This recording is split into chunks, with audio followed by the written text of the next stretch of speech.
مساكم جميعا. برنامج الرحلة، الفنان وسام رضا اليوم هو ضيفنا ورح يحكي لنا عن تجاربه، كيف تخرج من المعهد العالي للفنون المسرحية وشو شارك بأعمال. أعماله هي السنة كمان كان مبدع بمال القبان وأيضا أولاد بديعة. تابعوا معنا هي الحلقة. كل عام وانتم بخير. برنامج الرحلة مستمر، رح نكمل فيه بعد العيد. خلي يكون عندك أثر حلو بالحياة، لأنه اليوم نحن موجودين بكرة لا. هي شغلة. الشغلة الثانية، كون دائما متحاب وخليك قريب، دائما قريب من الناس اللي بتحبهم.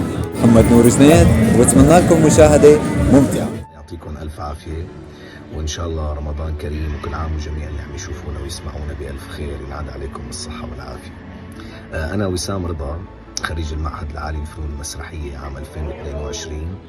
تخرجت بعرض تخرج اسمه الدار، إخراج الأستاذ الكبير أستاذي فايز قزر، وبعدها بدأت مسيرتي التلفزيونية مع الأستاذ سامر البرقاوي بمسلسل الزند، وبعدها بمسلسل مال الأبان إخراج الأستاذ سيف سبيعي، وصولا لخريف عمر إخراج الأستاذ مسنى الصبح، ونهاية بمسلسل أولاد بديعة يلي هو إخراج الأستاذ الكبير رشا شربتجي يلي يمكن أنتم عم تحضروه هلا.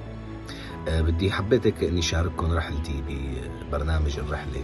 طبعا بدي وجه تحية كتير كتير كبيرة للأستاذ زياد خطيب البرنس وللأستاذ محمد جنيد، وبدي لكم بالتوفيق، وإن شاء الله يكون برنامج لطيف وممتع، وكل الحب والتقدير والاحترام، وكل عام وأنتم بألف.